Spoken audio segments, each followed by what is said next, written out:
Hi everyone, Sean here from the Sci-Fi Model Guy, and welcome to another new build series. And for this one, we are going to be building the 650 scale Klingon D7 battle cruiser from the original series of Star Trek from AMT. And I've got the box right here, and it's some really cool artwork on this and some throwback logos and the fonts and everything. It's really cool. It's a nice kit. I forget where I got it. I think I found it online, but it's readily available. So if you want to build along with me, go ahead and do that. And it's really cool because the 650 scale is the same scale as the Enterprise here. And just a friendly reminder, if you haven't subscribed yet to the channel and you're enjoying these, go ahead and click subscribe, and it will help us get to that 1,000 goal.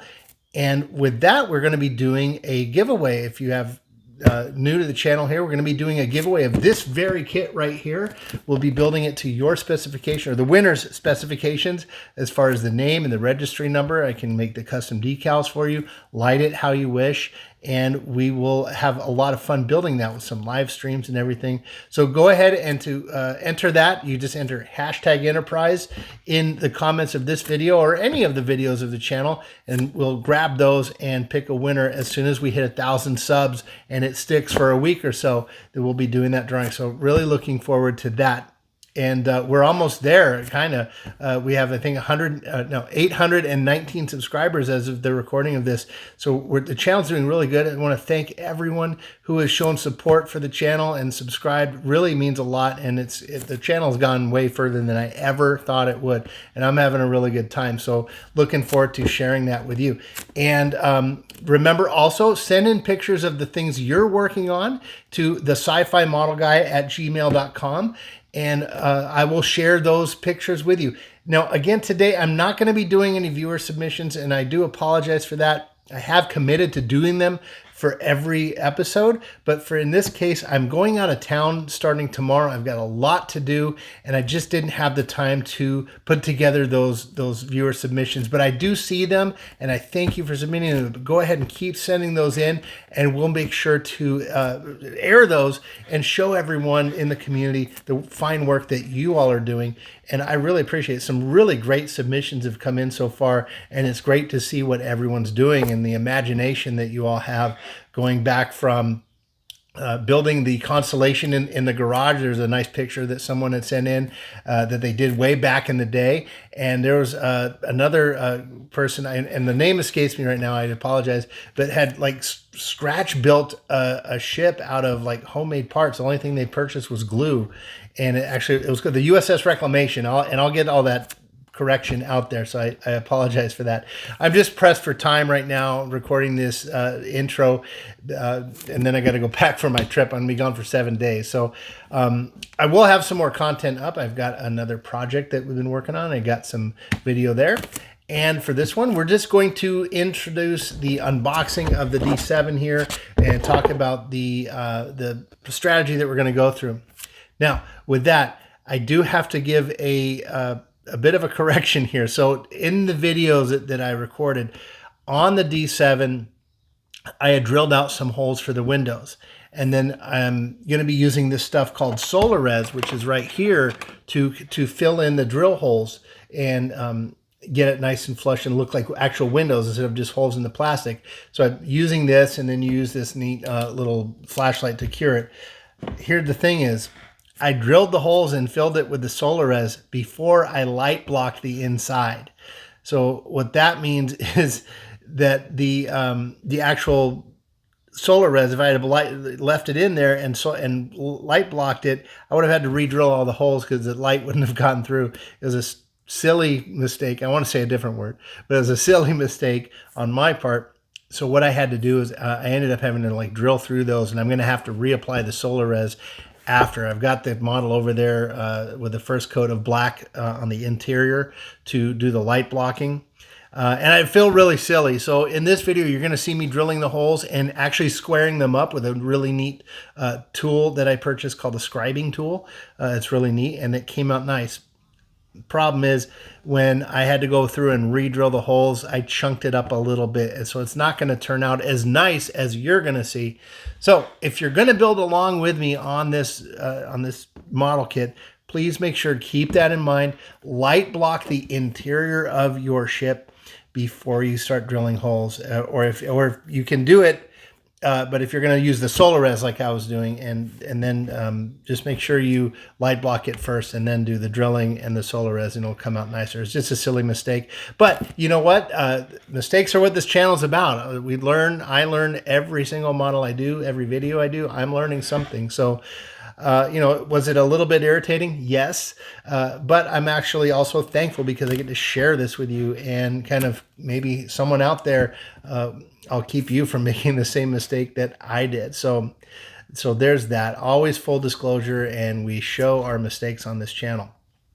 And that's it, everyone. Hashtag Enterprise, remember, for that giveaway. Can't wait. I want to build this. I really want to build this, but we need to get to those subscriber count up to 1,000. So that's it, everyone. I will be thinking of everyone, maybe making some posts while I'm out. I'm going to be returning to Smith Brothers Hobby Shop, and I did do a little bit of a expose or a show, a little call out for them in a video long before. I don't know if it was a single video or if I put that on another model thing, but I'll try to take another little quick short and walk around the store and throw that up there. They're really good. So if you're anywhere in the Los Angeles area, Smith Brothers Hobby Shop in Reseda, California. It's on the corner of Nordhoff and Reseda Boulevard. And I'm going to be heading back to LA, and I can't wait to go and say hi to those folks. I always stop in and grab something, if it's a model kit or a thing of glue, just something. I like to give some support. They're really a great store. Been around since 1971, I believe. So, all right, excuse me. A little bit longer of an intro than I really anticipated. So let's get on with the unboxing of the D7, and we will see you all down the road, everyone. So take care. Hi, everyone, and welcome back to the shop here. So the votes are in, and actually at the time of this recording, they are actually tied. So I am doing an executive decision and throwing in my vote, and the Klingon alien battle cruiser, as seen on Star Trek Kit, wins by a hair. And I want to thank everyone who took the time to vote. We got a good number of votes in the last couple of days. So one of the reasons I threw in this one as my own vote to break the tie was running out of time, because I am going out of town for a week, so I need to get some work done here to get ahead of the game.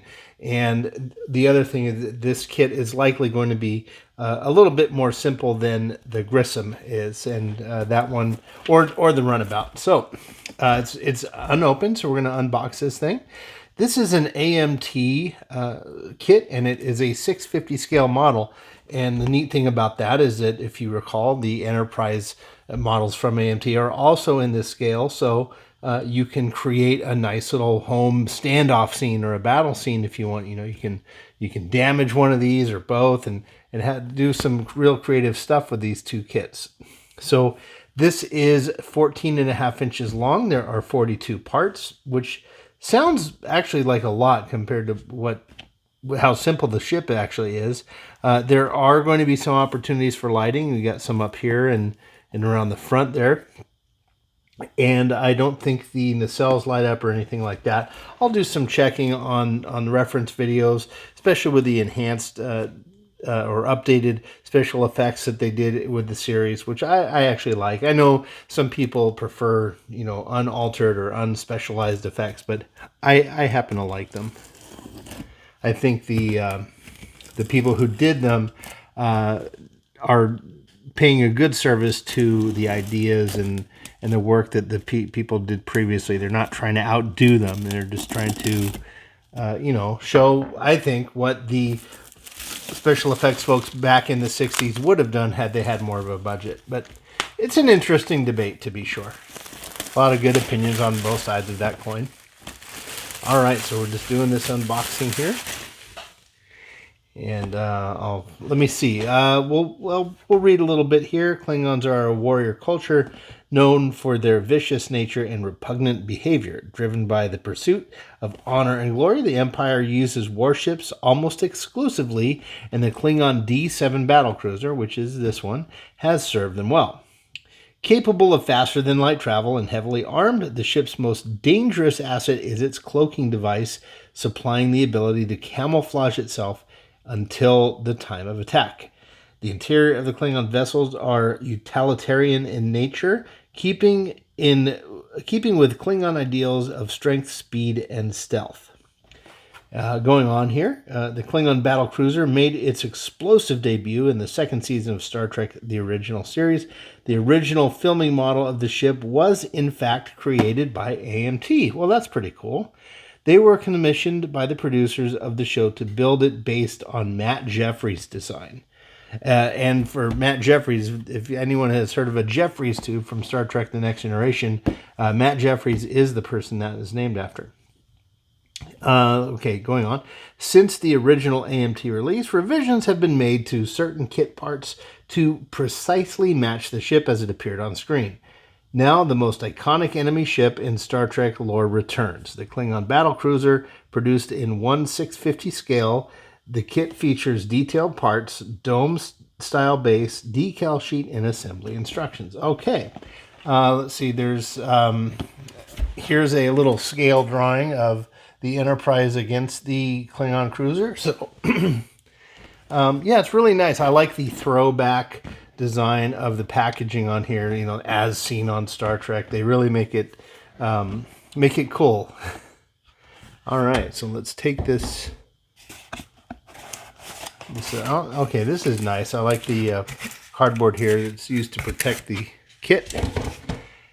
And what do we have in here? Well, we've got a nice standard display base, smaller than I anticipated.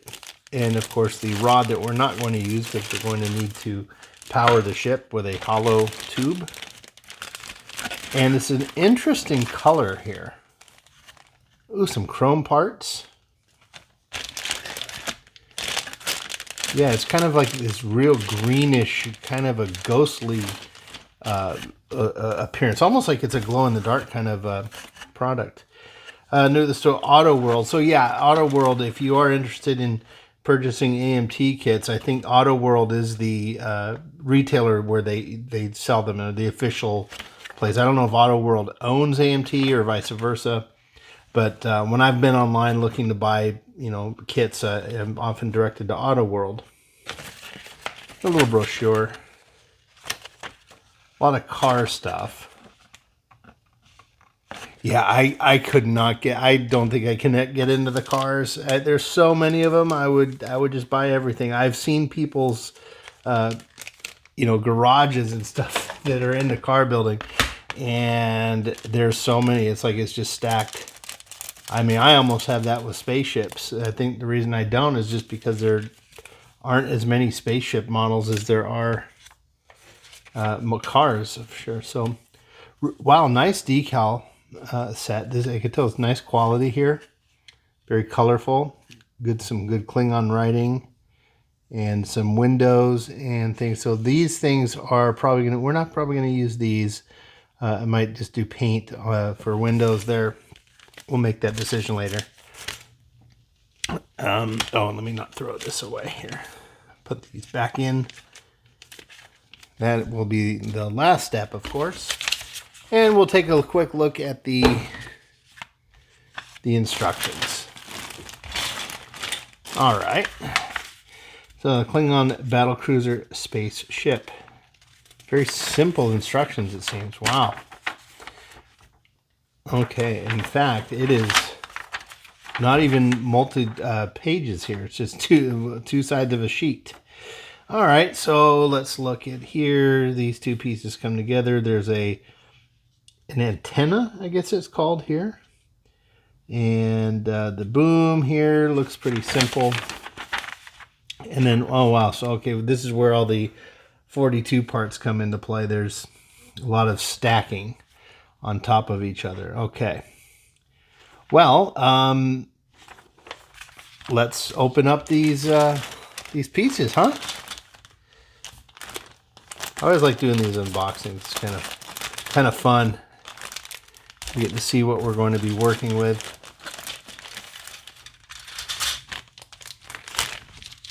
Okay. So, let me turn the light a little bit here. So yeah, there's very ghostly greenish color here going on. I really like it. Now, I don't know as I knock things all over the place here.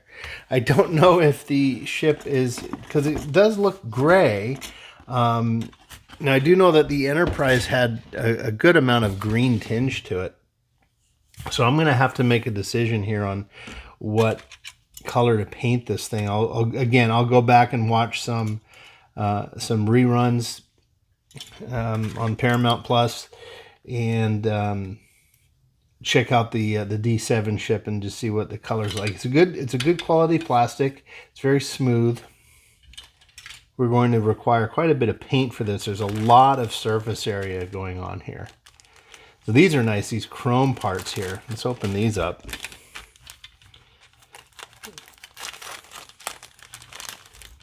See what we got going on in here. Well, that's really cool. Definitely not going to even paint these, I think. We might... Well, maybe I will. I don't know. I'll have to think on it. I mean, they do such a nice job of giving this shiny plastic. I'm wondering if it's going to be too much. Like a little bit too reflective, a little too shiny.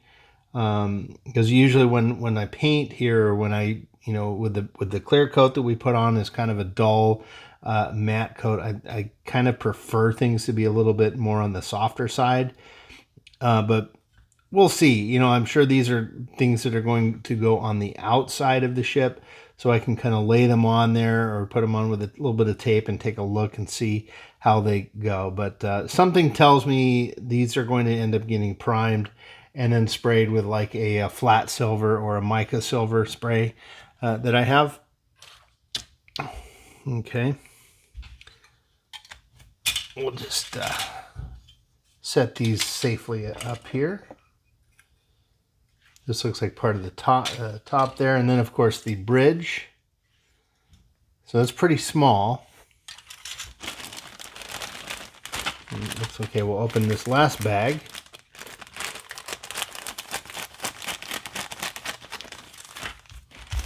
Okay.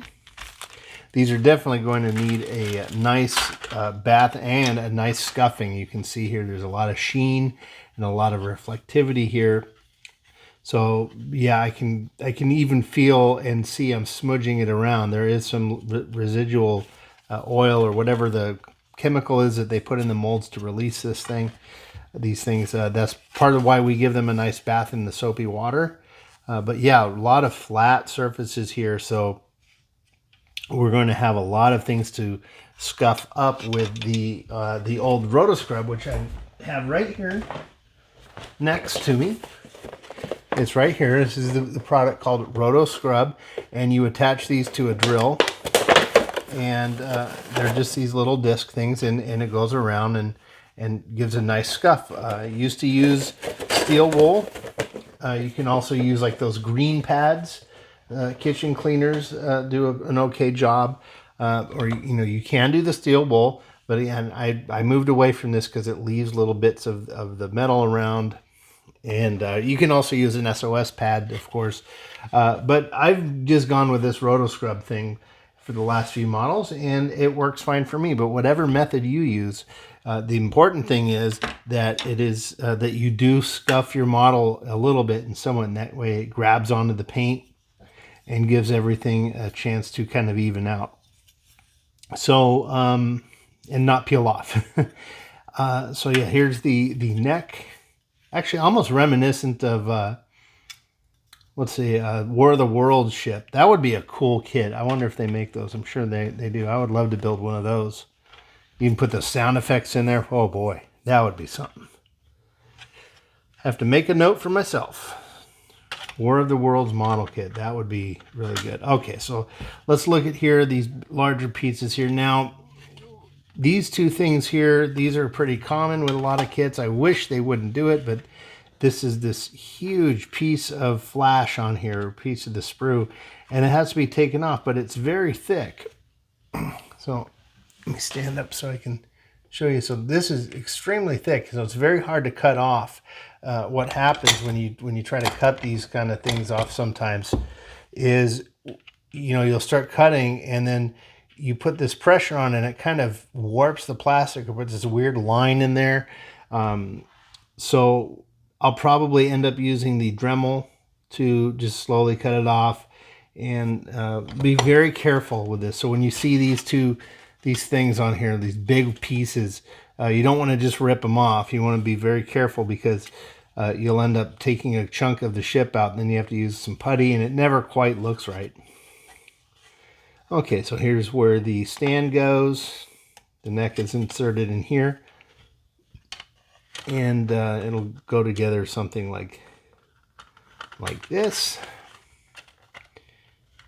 So yeah, we're going to have, what we can tell right now, even though it's a simple ship, we've got a lot of strange curves here, some weird angles going on, and there's two pieces that are going to come together like this. And usually when that happens, as it is with the Enterprise build, especially the 650 scale, they never line up just so. You know, there's always more of a curve on one piece than another. One might get a little bit hotter than the other, and they just warp a little bit. So there's going to be quite a bit of seam work we're going to have to do here once it's all put together, and which is fine. So, but that tells me that we're going to have to paint this after assembly. So with all the putty work, we got a lot of seam, a lot of lines here. So we're going to have to get that just right, especially the neck here. I don't want to have, we're not going to want any seam lines here between these two pieces that are going to come together like that. So now we may build this piece first. Don't know yet. We'll have to look at the directions again and come up with a plan on how we're going to go at this. But more than likely, the whole thing is going to be assembled. Just guessing out loud here, which I'm often wrong. So I'm anticipating a full build, sand it down, get all these seam lines taken care of, make them really nice and perfect, and then we'll go ahead and paint the kit. And that's going to be a color we'll have to determine later. So probably not going to do a gray. I think something more along the lines of this green, which I do have. Actually, I have a number of greens here that I picked up. There's a Klingon bird of prey that I have from Star Trek 3. I think it's a 350 scale. But yeah, I got that one day and picked up a ton of different greens to use. So I do have some options here. But we'll find out. That's going to be part of the fun part. So that's going to be it, I think, for this part of the video. I'm going to go ahead and, of course, go give these a good wash, take the pieces off, clean them up real nice, get the flash off, and start doing some research on what colors to use. So we'll be right back and talk about more of the plan here. Stand by. Okay, so first of all, I want to apologize for the audio quality here. I do not have the microphone plugged in, and also there's a bit of a mess in front of us here. So I'm going to go ahead and explain what's going on with this. So one of the things I've kind of always wanted to be able to do since I've started modeling is to be able to cut or drill square or rectangle holes. Now, I can do round ones very easily with the Dremel tool because it's round, but doing a square one is a challenge. The thing about these Star Trek models, and many science fiction models though, are that the windows are rectangles. So right here, holding up the decal sheet for the Klingon D7, and as you can see here, there are several rectangle windows here. Now, this kit is going to be lit. There are not very many there are not very many windows on this kit, thankfully, and at least thankfully as far as what we're going to do here. So there's a tool that I got recently called a scribing tool, and it's basically a little kind of a chisel thing. So I'm holding it up right here, and you can see it looks like it's a blade, but it's really not. It's a sharp tool. This end here is kind of sharp. It will cut, but you can see here if you look at it head on, it's like a rectangle. And these tools are used to scribe panel lines in styrene and do some other kind of cutting and stuff. So I had purchased this thinking maybe I can use it to kind of make a rectangle indent with just by pushing this through and being very careful. And with some experimentation on some plastics, some styrene here, I was moderately successful here. As you can see, we'll turn it to this side, it's a little bit cleaner. And a little bit of sanding will clean that up. But it is more or less of a rectangle shape compared to just a straight circle. So this is close to the size of the windows that we're going to be doing. So we'll hold it up for a comparison. Now these are the windows to scale on the kit. And here's the rectangle that was made. So you can see here it's pretty close. It's a little bit bigger than what we wanted, but it's not too much. So I did a few, and here's the piece. So it's a pretty small bridge piece, or the front piece of the bird of prey, and here we are. So I've got so far these three rectangles. This was the first attempt, so it's a little bit wonky. They get a little bit better as I move on, and then these three in the center are a little nicer. Did some round holes here, just straight, and sadly I didn't line these up very well, but oh well, right? And then I'm going to do three more on this side to the same pattern. 1, 2 here, higher, like on this first deck. My hands are shaking, I'm sorry. And the second one down below a little bit. Now, the actual kit, so this would be the left side here. So it should be 3 on the top, 2 on the bottom. And then there are 4 holes there, 1 there. So you can see the pattern here, and then it repeats over here. So there's the right side and the left side. The drilling I have is not small enough to be able to accommodate that. So we're going to approximate it and at least get the idea of what's going on. And it should be just fine when the product is finished. So that's the explanation. So I'll go ahead and demonstrate what I'm doing here on camera if I can. So I'm going to take the Dremel, and we're going to drill this top one here first on the left, and I'll do it about right. You can kind of see there's like some indents on the plastic where they ought to go. So I'm going to turn this up to about speed 8. I'll try. I have to move the camera pad so I can see.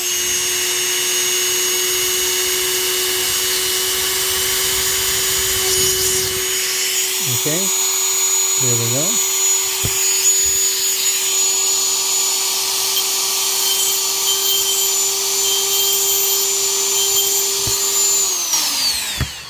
This was just to get that little bit of plastic off. And reminder, always wear your eye protection when you do this. Okay, so there it is. Let me get the little...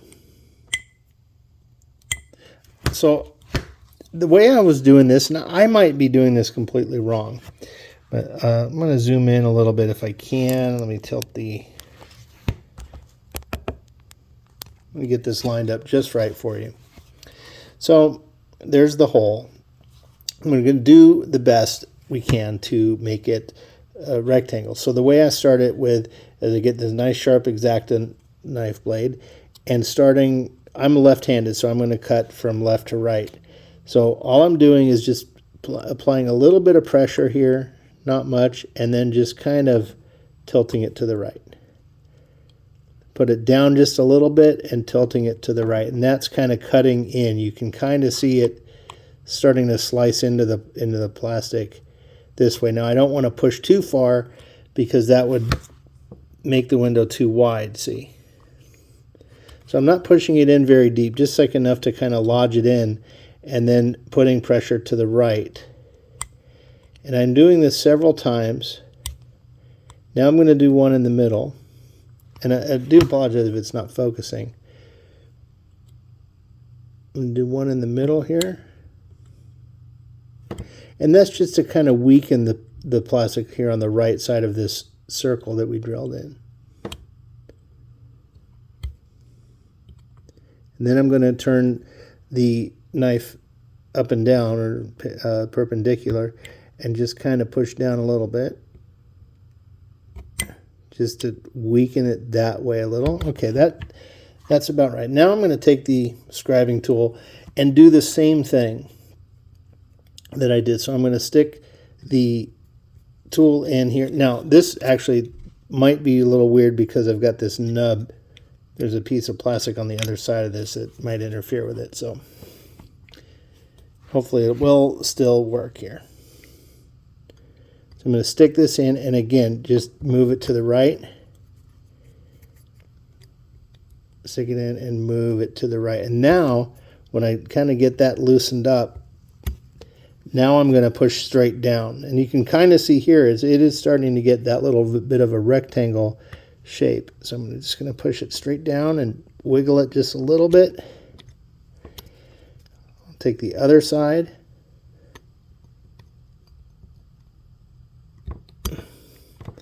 And there we go. I think that's good for this one. I'll just take the X-Acto knife here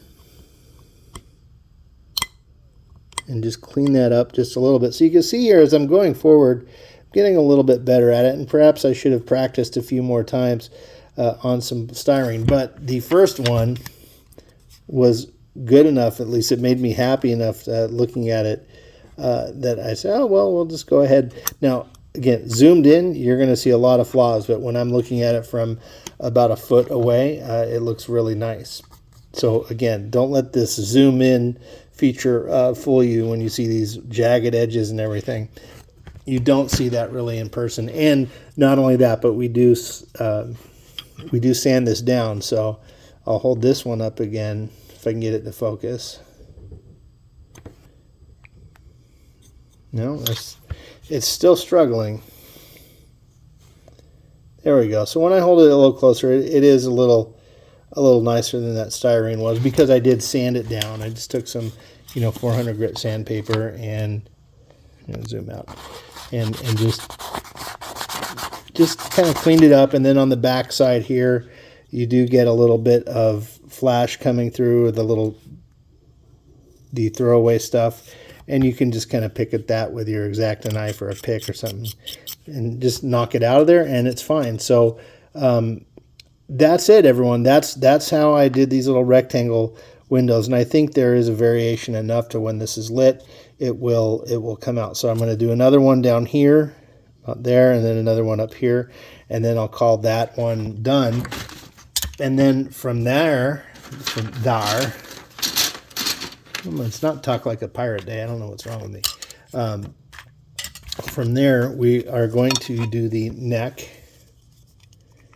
And again, it's a pretty long model, but these pieces alone are pretty small. So here's the front of the ship, and there's going to be some windows along here. And those are just straight circles. Thankfully, I don't have to do too much of this rectangle stuff. But I'll drill in enough to make it approximate to the actual ship, just like we saw before. I may not do exactly the same number, but we'll get the idea. I think they're kind of like in a line, maybe 2 decks of them or something. I'll have to look at the reference photos, but again, it'll be close enough.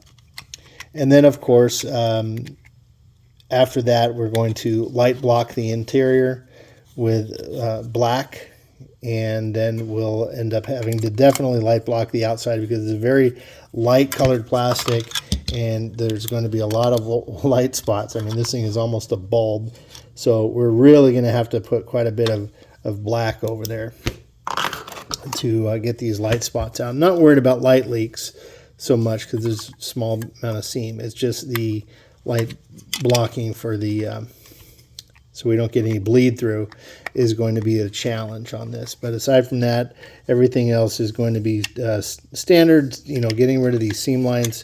I think I've really improved as far as that. And so we're going to continue trying to get better with eliminating seam lines on this, like we did with the Deep Space Station K7. That one turned out pretty nice. So as for colors, I have made my decisions on that, but we'll cover that when we get to the painting thing. I know we're going to do a dual color tone on this ship.